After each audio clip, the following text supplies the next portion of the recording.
Welcome to a bonus episode of Hip Hop Movie Club. As always, here are your HHMCs, Boogie, JB, and Dino Wright. The two Youts, Iceberg and J Prince, did such a nice job on our second special episode and provided such insightful commentary that we decided to invite them back onto the podcast for another special episode. This one's called Song Swap. The concept is that the HHMCs will select 3 of our favorite hip-hop songs from our heyday, and they would select 3 more current tracks. They would listen to our 3, and we would listen to theirs.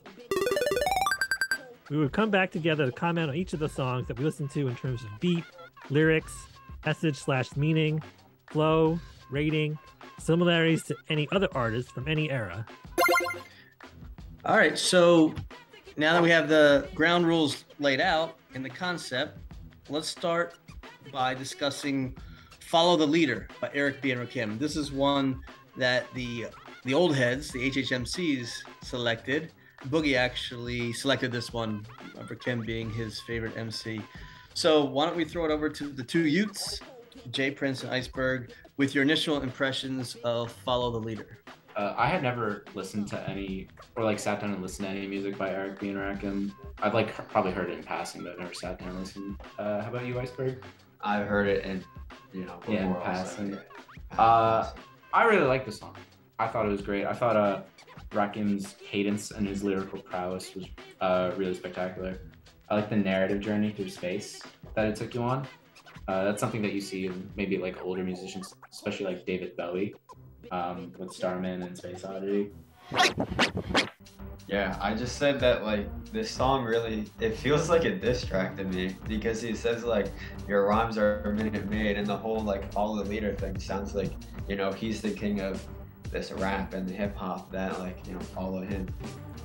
Yeah, it was almost like he's telling the people that they can't fathom his true talent. And he's like, follow me, I'll show you how it's done. I know that I had looked into the song. I know there was some drama regarding around the time the making of the making of the song. I didn't look too far into it, but I'm sure that pushed a lot of why the song is the way it is. Yeah, to link this to the modern artist, I thought it was kind of like Kendrick Lamar because it was kind of a simple beat. And it really focused on the lyrics, which is something that Kendrick does. It was really well written, and I thought his voice in the beginning or just throughout the song reminded me of Tyler the Creator with a deep style kind of a voice. Yeah, very, very good feedback. Boogie, you want to take it from here on your thoughts about Follow the Leader, since this is the one that you had selected as well? Yeah, so I make no qualms about it that Eric B. and Rakim are probably my favorite. But Rakim is actually my favorite MC. I agree a lot with what was said. I do think it's very much him taking you on a journey and saying, this is who I am. I'm the most worthy MC that's out there right now, and how everyone, they want to get to where I am or be as worthy as I am. This is what you need to do. Pretty much get in line and follow me, and I'll take you, where you need to go to obtain the skill, the lyrical skill that I possess. I really chose this track. It's not necessarily my favorite Eric B. and Rakim track. I tend to like Microphone Fiend. That's probably my favorite one. But I do think that this song in particular is peak Rakim. The other songs that you hear from him at an earlier point in his career, the tempo was much slower. I mean, his rhyme flow is similar to this, but it's a slower cadence, so it's not as impressive per se, because I think that with the faster tempo, you get to see that, oh wow, this guy really is as good as he says he is, because not only can he rhyme on that slow track, but let's speed the tempo up, and he doesn't miss one beat. He doesn't lose any breath with it. He just floats over it pretty flawlessly. And I think that's the main reason why I picked this song. I do agree that he definitely does show some similarities to a Kendrick Lamar type MC because there's a lot of focus on the lyrics, emphasis, on how he pronounces his words and everything, so that you can clearly understand where he's coming from. And there's no mumbling or anything. It's very clear and concise. This is who I am. I'm the best. You want to get like me? Here's the blueprint. Just follow me and I'll show you. Nice. Done it right. I do have a couple things. This is one of the best beats ever. I mean, Eric B's production here is really flawless. And this has a very popular sample in early hip hop, Bob James' Nautilus. Really great. It's a great song, Nautilus by itself, but using it in this way was just really one of my favorite hip hop songs ever. And not necessarily my favorite Eric B. and Rakim track. I think that's probably Let the Rhythm Hit 'Em, but you see the skills. You see the mad skills in this song. So I'm very happy to be listening to this past week. Get ready for this. Yeah, as far as my take, he's a lyrical genius here. Put together the lyrics, like I kind of copied and pasted them, and I listened to it in full, and you see a lot of alliteration used so well. Music mixed melodies, maintains to make melodies for MCs, motivates the breaks. Like he is just spitting, and there's several instances of that in here. He does it a little bit later on too. Eric B on the Blades, bleeding to death, called the ambulance. A Magnum as a microphone, murdering your MCs. So he's pretty much, yeah, like you said, Iceberg, it's a diss track, but it's more or less saying, listen, I'm leading the way, I'm paving the way. And it holds up because he goes down in the annals as pretty much best MC out there. If you have other MCs from that era and even the new era, they go back and Rakim is right up there. You got Rakim, Big Daddy Kane, KRS-One, Jay-Z, then you're talking about the Jay-Z, Kanye, but like Rakim really was a trailblazer for the time. He uses, literally, if you analyze the lyrics, like you're in an AP English class, you'll see the use of alliteration, you'll see imagery. He's comparing the skills of his DJ Eric B to like weaponry. Call the ambulance. It's really impressive. And like you said, Adana, right, that the Nautilus track, it's a little haunting. And if you watch the video, it's like mostly in black and white, and it's like a gangster type theme, and you get the gunshots at the end. It's very powerful. So I thought this was an excellent choice, and I'm glad that the youngsters got to see this as well. Awesome. All right, why don't we switch gears now, and we'll talk about one of the newer tracks. The two youngsters had suggested a few songs that we listened to. So the first one we'll talk about on that side is All Right by Kendrick Lamar. So, Dynamite, you want to kick us off? Sure. I really love this track. And I had listened to Pimp a Butterfly, I think, before, but I never really took the time to really dig into each track. But the beat is great. And Pharrell Williams produced this song, and he is, I think, still underrated as a producer. He's brilliant. I actually met him once at Pat Steaks of all places. He had Thundercat on background vocal. Pharrell singing the chorus. This is a really great, just musically nicely put together song. Wait. You met him at Pat Steak. Was that like a planned appearance, or you just bumped into him? No, his first tour with NERD, they played the Truck in Philadelphia, and some friends and I went, and we thought, let's get cheesesteaks before, and he was there with Khalees. I was like, whoa, that's awesome. Wow. So he was getting cheesesteak.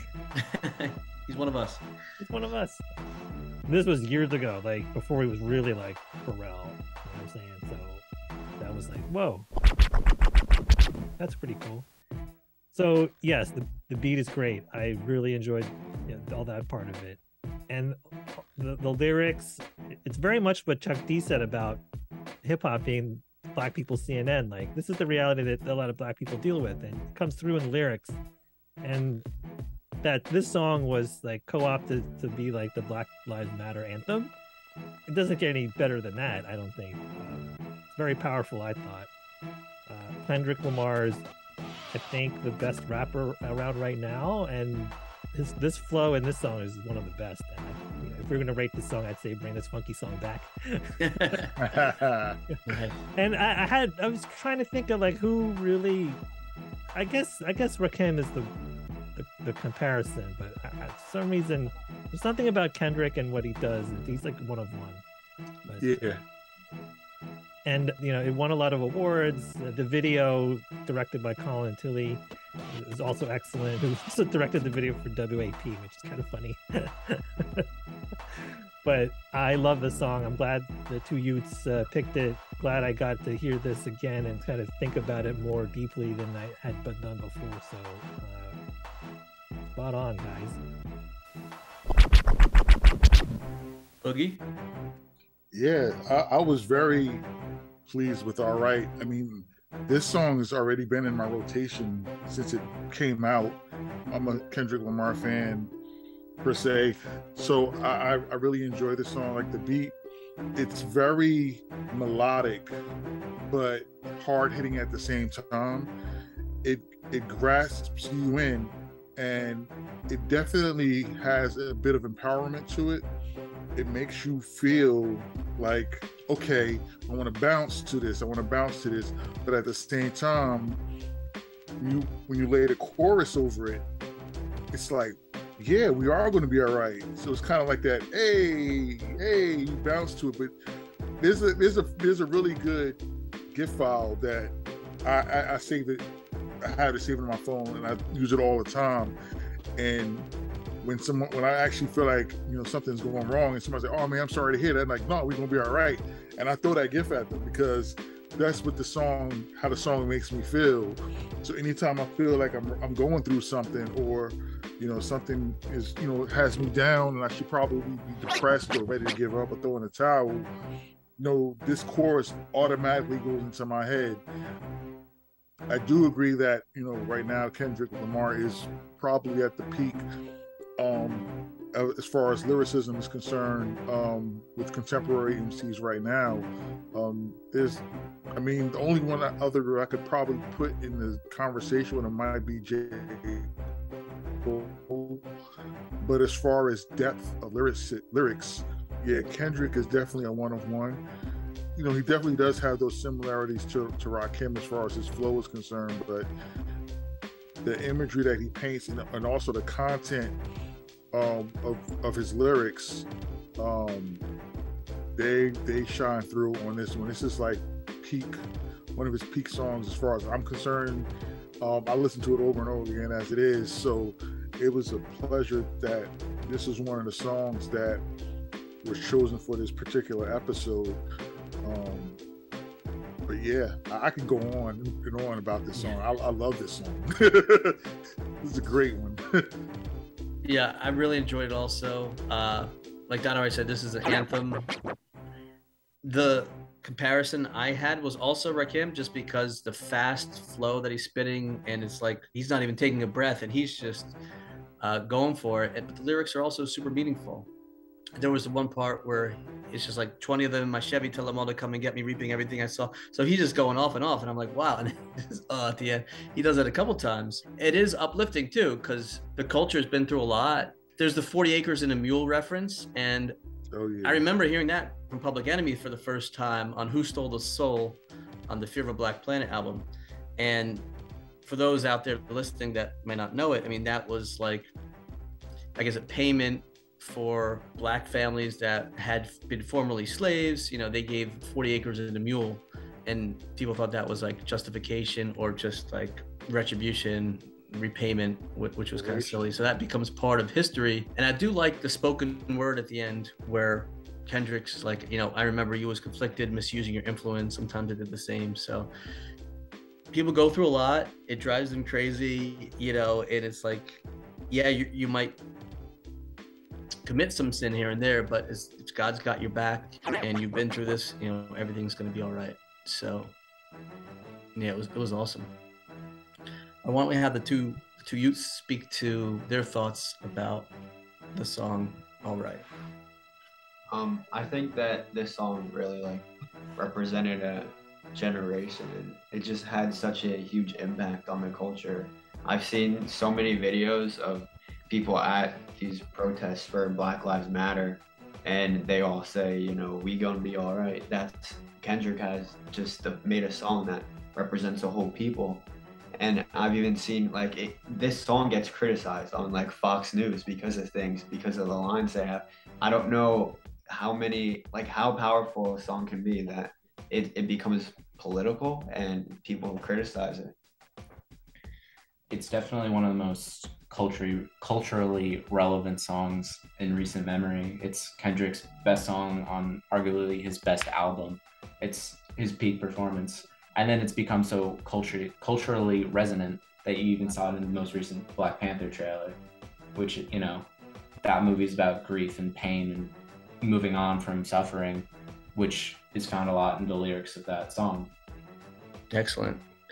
Yeah, and it's funny because we'll talk in a little bit about Welcome to the TerrorDome, and you're going to see some similarities with some of the lyrics. And I think when you mentioned Fox News, you know, I think they pointed out the line about, well, we hate the popo, referring to the police, but it says we hate the popo when they're, killing our people and stuff like that. So there's a lot. It's not just a flat out saying, you know, anti-police. So you got to listen to the lyrics in their entirety. Yeah, you need the context. Right, exactly. All right, so now we'll go back to the older songs that the HHMCs have picked out. Stakes is High by De La Soul. So why don't we have the younger folks with their take on Stakes is High, and who wants to start?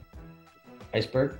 I'll start. This song, I don't have too much on it. I really love the beat with it, and I really wanted to focus on how this song it's as it says, the stakes are high, because it's telling you that don't, like, to these rappers and everyone, you're focusing too much on money and you're focusing on being too glamorous and stuff, and you're not focusing on making good music, which I think is very similar to a song called 1985 by J. Cole, which is a song that's a diss to, in my opinion, C-tier rappers, like guys who start off hot and think they're so cool. And J. Cole was saying in that song, like, your actions are reckless, and, you know, I like to see you succeed, but you're just all this bling and all the money, but you're not actually making good music, which I think was very similar to this song. I've liked De La Soul for a while, ever since The Magic Number was the credit song for Spider-Man No Way Home. A while. Yeah, it's been almost a year. A lot of their music's really great, especially 3 Feet High and Rising. It's a tragedy that isn't on any streaming platform. But I thought the subject matter of this song in particular is really interesting, that it's kind of anti-gangster rap, which is going against the herd and the mold of that era. Songs like anti-gun and anti-violence, but it also contrasts against the other messages regarding institutional racism and impoverishment and how they've been forced into these situations, but that they're also feeding into it. The lyricism and the flow is really tremendous by Posnus. I said that wrong. It's just the way that the flow goes and the way the themes are related to music is just really great all around. It's definitely my favorite song out of the 3 we listened to. I think the beat is the best out of the 3. Thanks, guys. Donna Wright, why don't we flip it over to you, since this is one that you had selected specifically. I selected this because of the beat. I think this is one of the textbook quintessential J. Dilla productions. You know, he made a career out of not being so rigid to the time signature, like a lot. So you hear certain aspects of the production that's not quite on the beat. It's a little bit off the beat. And in 1996, this was like, what's going on here? People were very confused about what they were hearing. If you read the J. Dilla book that came out recently, there's an anecdote about Questlove like stopping a cab and making a guy like, wait, we got to hear what's going on in there, because this is crazy. This doesn't sound right. And so I picked this song because when I liked it when I came out in 1996. I didn't know anything about JD, and it just gets better after years and years later. It just sounds fresh even 20 years later. It's a shame that you don't really get to hear this on streaming platforms, but You can find it on YouTube. Or you have the CD like I do. But yeah, subject matter, you know, they definitely were a counterpoint to a lot of other stuff that was happening. Even the 3 Foot High and Rising album was kind of counterpoint to some other stuff that was happening. And they've always sort of stood apart from other rap acts and other hip hop groups, even as part of the Native Tongues with Tribe Called Quest and Jungle Brothers. So I wanted to put it in there because, one, you can't get enough of Jay Dilla, but two, good counterpoint to some other stuff that's happening at the time, at least in 1996. Boogie, what's your take on Stakes is High? Yeah, there's not really much more I can add. I mean, De La Soul has always been against the grain ever since they first, hit the scene. This song is definitely a call out to the state of hip hop at the time and their disdain for what they see. There's one part in which Dave goes on about, I'm sick of this and I'm sick of that. I'm sick of it. Like, he just goes down a list of all of the things in hip hop that he's just sick of seeing and hearing in songs and seeing in music videos. And every time I hear that part, it's just like, yes, yes, yes. I remember the first time I heard it, I was like, wow, he's really going at it, because they're fighting for the culture. I mean, yeah, there's been a bit of a shift in more of it being glamorized and becoming more mainstream and a little bit more flashy, but they're trying to bring it back to the original state where it's more about having fun, more about, pure lyrics and not about, any commercialized nonsense. Even the music video for, they're on the Maury Povich show, talking about the state of hip hop, and they're just basically going on, and then they start talking about these different things that they don't like while just doing basic household chores. There's no flashiness, no background dancers, backup dancers. It's just, hey, listen, I'm doing my laundry, but I'm talking about what I'm raking the leaves and I don't like this. And I've always liked it. And like I said, this is a classic JD beat. Like this definitely is one of the best tracks ever. And like every time I hear this track, it just makes me smile. I mean, I have several renditions of this track done by several jazz musicians, and every rendition that I've heard of it sounds just as good, because it's got a classic sound to it. It's timeless, and even at the time that it was made, like I said, it's a little bit out of its era, but it still holds strong because it definitely makes you nod your head hard. But yeah, I love this song. Heavy rotation on this one too. Yeah, I mean, I love the message. I love the beat. The lyrics are great. They hold up. It's about the state of hip hop. About being a man. Is a conscious rap and conscious, like having a conscious, right, and not doing it for the glamour, not getting involved in all the bling and the drugs and that kind of life, because that'll catch up with you. But be a man. I think there was even a part about being a father to your son, right? Yep. Mixing crimes with life enzymes, taking the Big Scout route, no doubt better than they know their daughters and their sons, right? Organized crime, but they're not organized. So yeah, it's literally a lot of fake, facade that a lot of these rappers would put up, saying, I have all this type of money, I have all this type of fame, but it's empty. It's kind of like the Great Gatsby type thing, where it's like, you have all this wealth, but then on the inside, he's a shell of himself. So that's the message. And they were at a turning point with the state of hip hop. And now, as you see with folks like Kendrick Lamar, like I said, the state of hip hop is in good hands, because there's a lot of that conscientious rap going on. So that's great stuff. So let's move along, and then we'll talk about another newer track. Let's talk about Lumberjack by Tyler, the Creator. Boogie, you want to kick us off with this one? Yeah, I've listened to a little Tyler, the Creator here and there, but I definitely enjoyed this one as well. There's something about his voice that it grabs you and pulls you in. The track is very melodic. I like the lyrics. I like the beat. I love the way it flowed. Very catchy song. Surprisingly, this was not one that I own, but now I didn't own it prior to this week, but I own it now. I've added it to my rotation because it's definitely something that I would listen to over and over again. I didn't really get too far deep as far as what the meaning was. I was more so just listening to how his flow was, the way he rolled over the beat, and I definitely appreciate that. This song, I'm trying to think of what it sounds similar to. Can't really pinpoint it, but I've definitely, it'll come back to me. But I definitely enjoyed this one.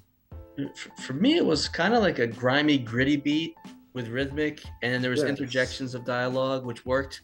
Reminded me a little bit of Wu-Tang, a little bit, the way it was like grimy and gritty. They packed a lot in under 2 minutes or so. It was a real short track, but it's really catchy. Rolls Royce pull up, black boy hop out. But I was looking at the lyrics. I'm really big into lyrics and trying to decipher them. There was a reference to Drake in there. And there's reference, and I also did a little bit of research on this. It's a little bit introspective too. Tyler, the Creator, dresses differently. He looks differently than a lot of folks. And I think it's kind of like pointing out a little bit about that, saying you guys just listen to me with your ears plugged a little bit. And, now I'm riding a Rolls Royce and things like that. I liked it. I really liked it, this song. Dana, right? I liked it too. I didn't like it as much as the other two songs we listened to from the two Youts, but I got a MF Doom vibe from it instead of a Wu-Tang. Yes. Vibe, it felt similar to that. I don't know what to know from the Youts if this was a Drake diss or not. I wasn't sure. There's a line about talking to Drizzy and he's got a milli. If this is in reference to Millie Bobby Brown or not, or is it about $1 million like his appearance fee? But I'll let the Youths answer that. But there is a lot in here and a lot I liked. I feel like there's enough here that I know I would like other Tyler the Creator songs more. I didn't listen to a whole lot to compare him to anything else, but I think the flow is good. It's not for everybody. I think this isn't quite as accessible as, say, a Kanye West track or even a Kendrick Lamar track. And I think real heads would really get down with this because it's a little different. It's not a pop song, I guess. If you wouldn't hear this on the radio, this is for like in their Spotify or something. But yeah, I liked it enough. I think I try to listen to other Tyler the Creator songs. I think I liked Earthquake a little better, stuff like that. So yeah, this was good too. There's a little bit of everything in this song. Jay Prince, you want to kick us off with your take on Lumberjack? It's out of the songs chosen, it's probably the most lyrically surface level. It's not as deep as some of the other songs, but it's really about Tyler flexing his wealth and the status that he's gained against people in opposition to him, people who view him as weird and eccentric and don't like his music. And I think, maybe boasting isn't the best thing you can do, but he's a very respectable creator. He makes great music. And it's just interesting to see the contrast in that song as compared to the rest of the album, Call Me If You Get Lost, which is more introspective and melodic and slower. Yeah, to Dino Wright's point, I do think that line was a diss to Drake, but not the whole song. But this was a tough decision for me and Jay Prince to choose because we were between Gone Gone, Thank You, and See You Again, other great Tyler songs, but this one was short enough and got right to what his music is. So, yeah. Yeah, I mean, I did get that vibe that he was being a boastful, talking about his wealth and everything like that. And I see a lot of the stuff I used to be the weirdo, look like Mulan, put his hair up and stuff like that. I like that. That was really good. Shout out to my mother and my father. It's really catchy, but again, there's a lot of profanity, but I really liked it. This is one that I would probably play over and over again just because I really like the beat. I think the one thing about the song that I didn't like, I just wished it was a little longer. Yeah. Because I was getting into it and I'm like, oh, it's over? Yeah. You want more. Yeah. Yeah, because the hook is funny. It made me laugh because it sounds like something Dolomite would say. Or like, you hear like Red Fox, or somebody say something. Somebody say that, call me Lumberjack, because I wish it would. She would. So it was catchy enough that it really grabbed my attention, and like I really wish that it was a little bit longer. Yeah. All right. Doing good here. We have 2 more to go. 1 more from the HHMC selections, and then 1 more from the 2 Youts. So the next one is one that I selected. Welcome to the TerrorDome by Public Enemy, a classic. And I guess we'll take the youth's view of this first, and then we'll talk through it. So who wants to go first here? I'll go. So I would define this song like one of the first words said. They said it's a journey through sound. The sound in this music was remarkable and had such an interesting feel to it. The rhyming was like the standout of it. They say like back to black, attack, so I sack. It's everything rhymes. There's so much rhythm in it. I did a bit of research on it and stuff to see like what a lot of the lyrics was. This song feels like it has the same meaning as All Right by Kendrick Lamar, because there's a specific line in the song that says, what you do is get your head ready instead of getting physically sweaty, which feels like, how people always say like they'll take action for the police brutality and stuff, but no one ever actually does. So it feels like All Right by Kendrick Lamar, and this song is just like poetry. Jay Prince? Public Enemy is another artist that I hadn't really listened to. I knew Fight the Power, obviously, but this is like the only other song I had sat down to listen to at this point. I think it's not as flowy as some of the other songs. It's a bit more punctuated. It feels more like a spoken word rather than an actual song. And I got like kind of like Snoop Dogg or Ice Cube or Jay-Z vibes of just how the words are pronounced. I really enjoyed the song though. I thought similarly it felt a lot like All Right and how Kendrick Lamar tells a narrative these days. All right, thanks guys. I'll take it first from our side because this is the one that I chose. I love this track. Chuck D has got such a booming voice. It's very powerful.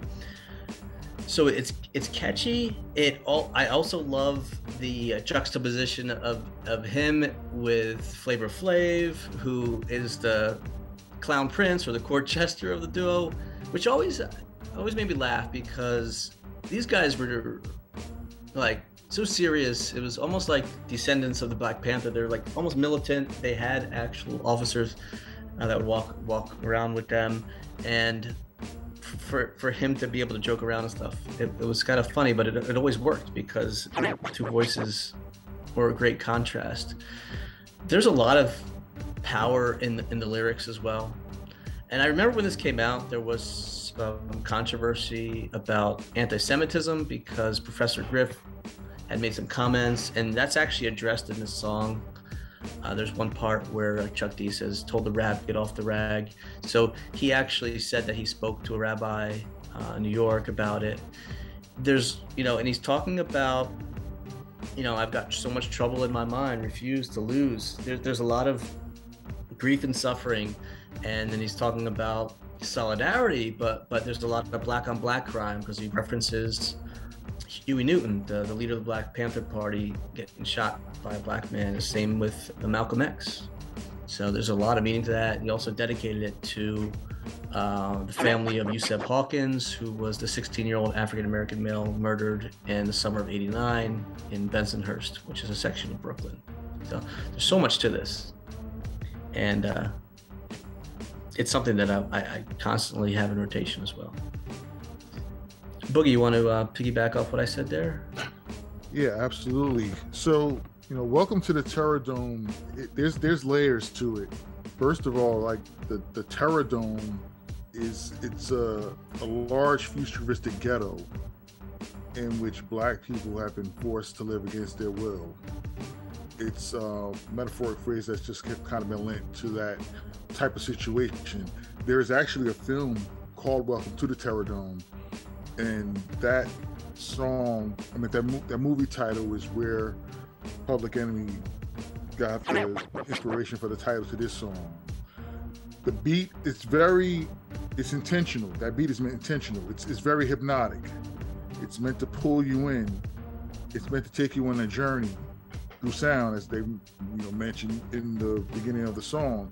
So while you have this beat that's pulling you in, you have Chuck D and his voice, very commanding, very intentional, not necessarily trying to be smooth about it.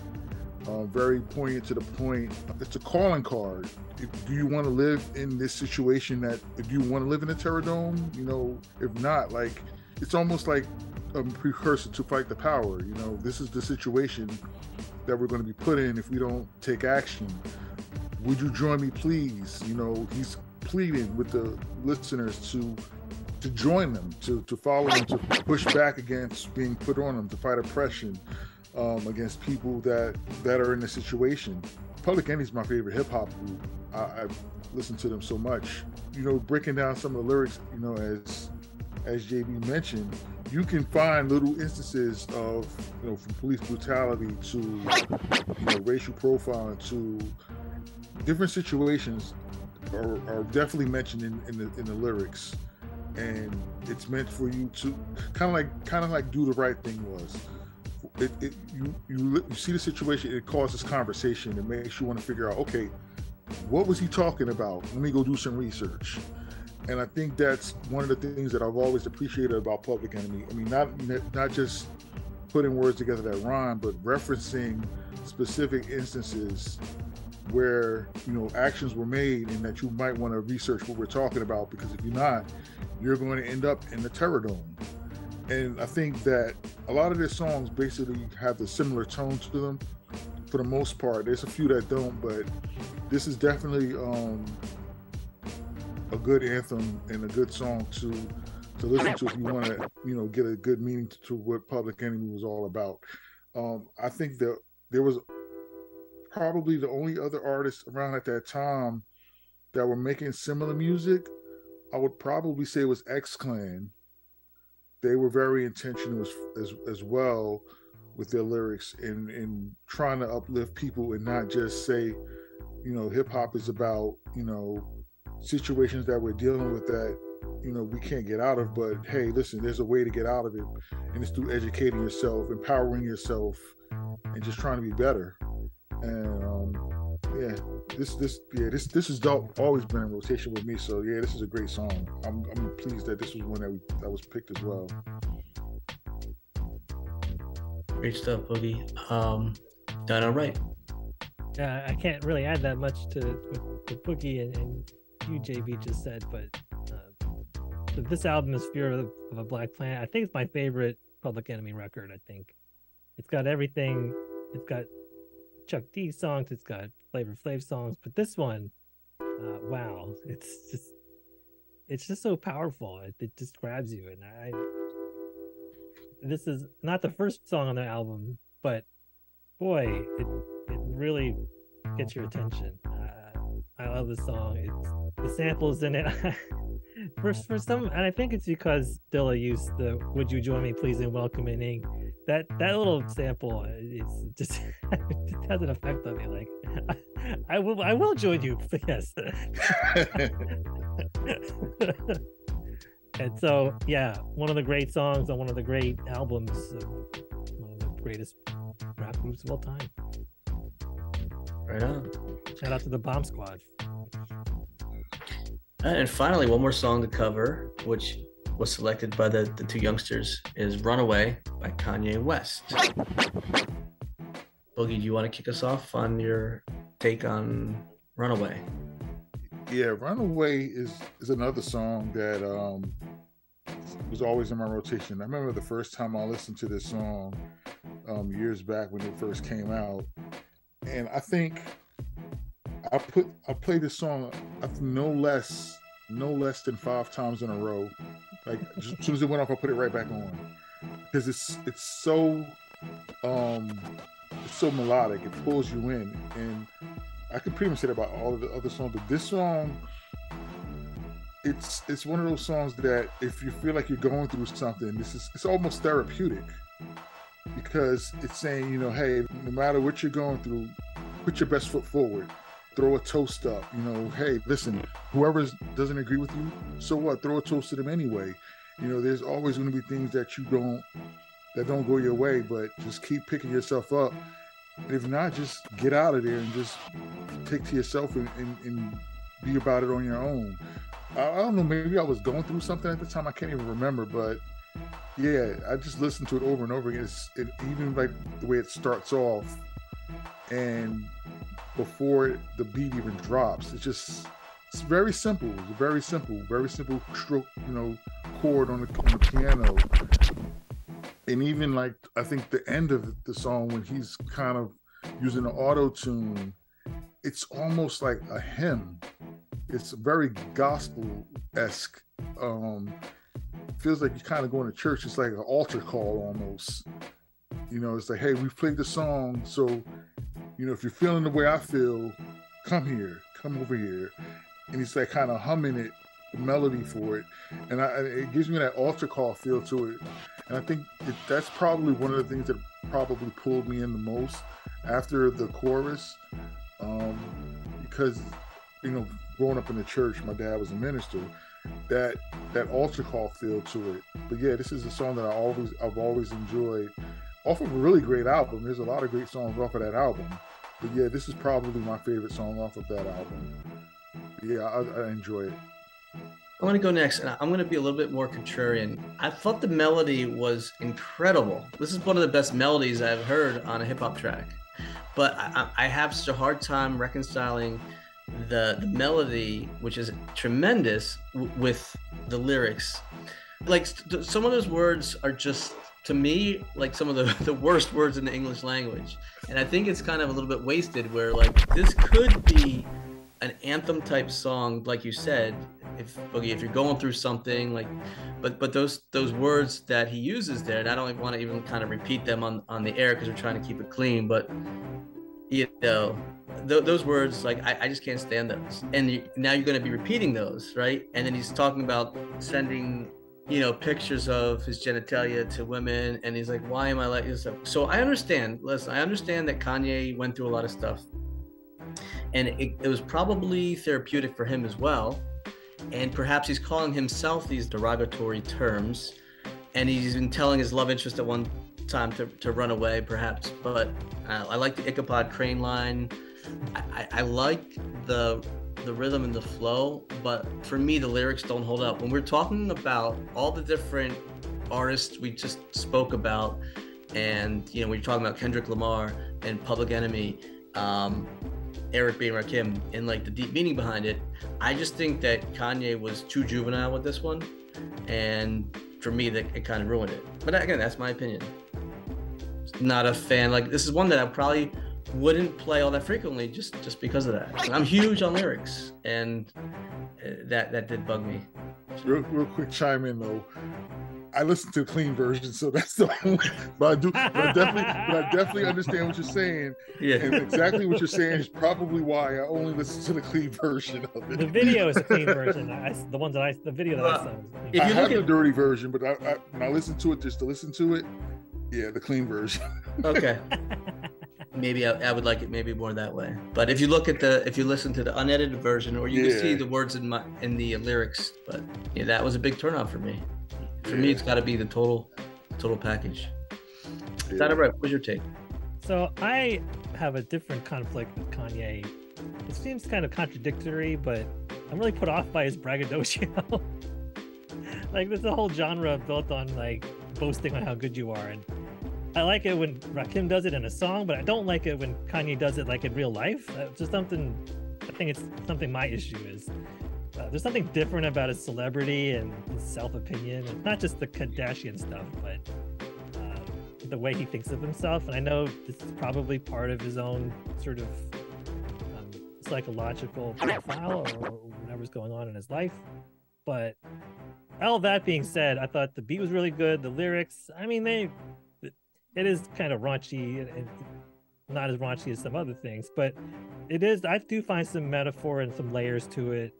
When I first heard the song, I thought this is like a warning to people that I'm not that great of a person, so you should just stay away. But reading up about it, it's more of a response to media, like coming to terms with how he's being treated by the media. And I said, okay, there's enough of a layer to it that I was like, okay, that works then for me. You know, his flows, I thought was pretty good. He's a pop star for all intents and purposes. So it's not like Tyler, the Creator, where he is that avant-garde. I think his flow is more like radio friendly, I guess, even though I don't know if was this on the radio. I'm probably too stuck in the past because his kind of, he puts me off. So I hadn't really listened to a full Kanye record since College Dropout. That was like 18 years ago. Wow. Yes. Yeah, so I really have to catch up with the Kanye discography, but All Falls Down was like amazing. Like I played that on repeat, and I saw someone joke about Stacey Dash never been the same since she left on that plane.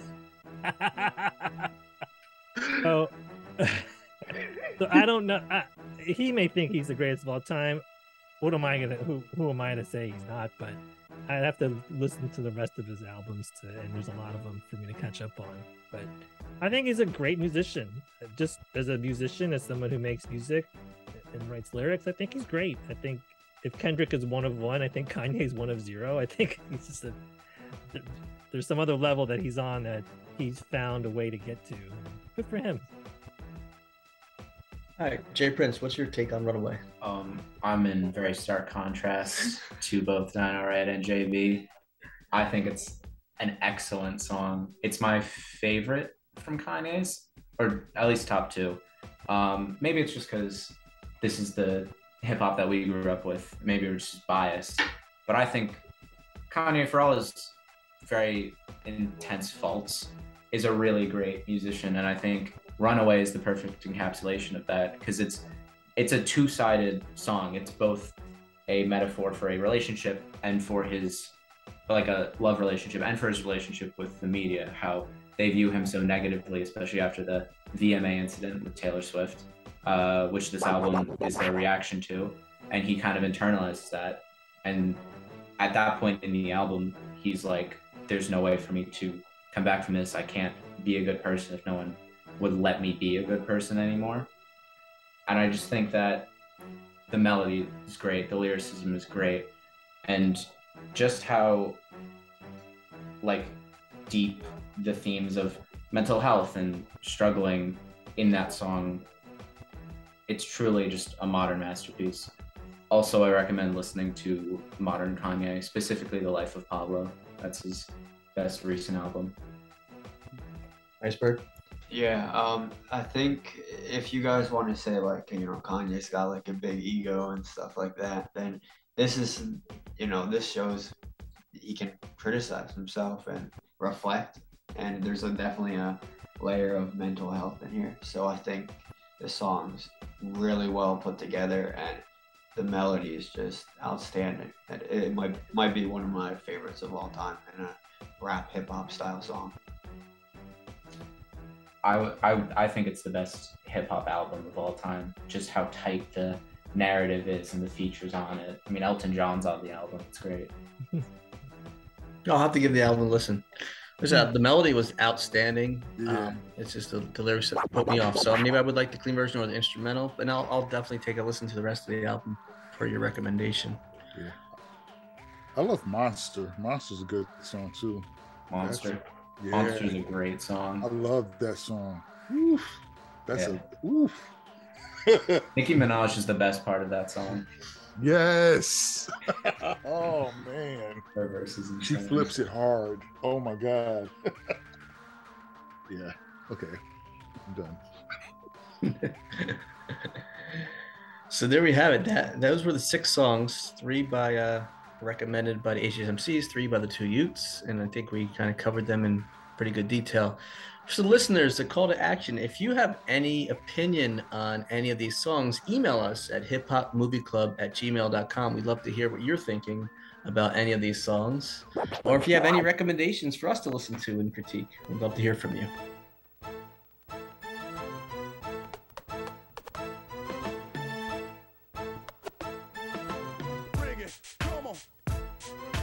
Hip Hop Movie Club is produced by your HHMCs, JB, Boogie, and Dino Wright.